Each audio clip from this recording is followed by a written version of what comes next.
नमस्कार, एचएस बिहार देख रहे हैं आप। मेरा नाम उदित आर्यन है। चिराग पासवान की बात करूंगा और उनके पिता केंद्रीय मंत्री रामविलास पासवान की बात करूंगा। कई दिनों से चुप चल रहे थे रामविलास पासवान। जो विवाद है बिहार में चिराग पासवान और नीतीश कुमार को लेकर, उसमें हस्तक्षेप करते हुए दिखे हैं रामविलास पासवान। पर उन्होंने पक्ष लिया है अपने ही पुत्र का। राजनीति में अमूमन यह बहुत कम होता है कि पिता पुत्र में बनता हो, पर चिराग पासवान के साथ खड़े हैं रामविलास पासवान। उनके हर फैसले पर समर्थन कर रहे हैं रामविलास पासवान। उन्होंने 3 ट्वीट किया है और बैक टू बैक उन्होंने ट्वीट किया है।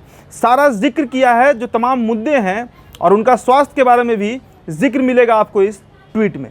देखिए ट्वीट उनका क्या है। पहला ट्वीट वो लिखते हैं कि कोरोना संकट के समय खाद्य मंत्री के रूप में निरंतर अपनी सेवा देश को दी और हर संभव प्रयास किया कि सभी जगह खाद्य सामग्री समय पर पहुंच सके। इसी दौरान तबीयत खराब होने लगी, लेकिन काम में कोई ढिलाई ना हो, इस वजह से अस्पताल नहीं गया। इस ट्वीट के बाद उन्होंने फिर दूसरा ट्वीट भी किया है। और देखिए दूसरे ट्वीट में रामविलास पासवान लिखते हैं, मेरी खराब तबीयत का एहसास जब चिराग को हुआ तो उसके कहने पर मैं अस्पताल गया और अपना इलाज करवाने लगा। मुझे खुशी है कि इस समय मेरा बेटा चिराग मेरे साथ है, मेरी हर संभव सेवा कर रहा है।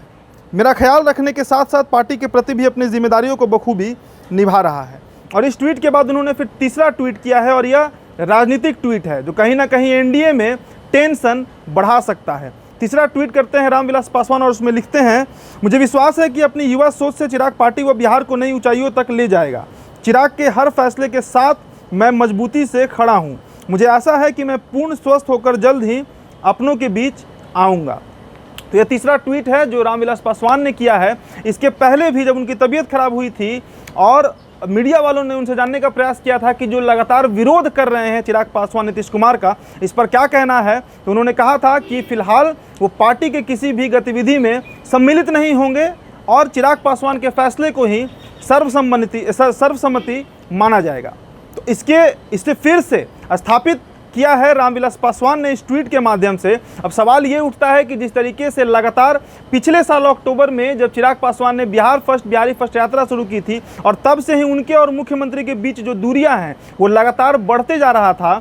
उसके बाद 7 निश्चय को भी खारिज किया था चिराग पासवान ने, और दलील ये दिया था कि चाहे नल जल योजना हो या फिर कोई भी योजना हो, वो तब का फैसला है जब नीतीश कुमार तेजस्वी यादव यानी कि राजद के साथ हैं। इसमें उनकी या फिर भाजपा की कोई हिस्सेदारी नहीं बनती है। लगातार नीतीश कुमार और चिराग पासवान के बीच टकरार पूरा बिहार देख रहा है, जिसके चलते बिहार का राजनीतिक माहौल भी काफ़ी गर्म चल रहा है। 2 महीने की दूरी पर विधानसभा चुनाव है, और इसमें रामविलास पासवान ने जो समर्थन किया है चिराग पासवान को, ऐसे में बीजेपी और साथ ही साथ जेडीयू या यूँ कहें कि पूरा एनडीए कुनबा कहीं ना कहीं टेंशन में ज़रूर होगा। कारण रामविलास पासवान का समर्थन चिराग पासवान के साथ है। अब बने रहिएगा एचएस बिहार के साथ। चैनल को सब्सक्राइब कर लीजिएगा। वीडियो अगर आप फेसबुक पर देख रहे हैं तो हमारे पेज को लाइक और फॉलो करिएगा। धन्यवाद।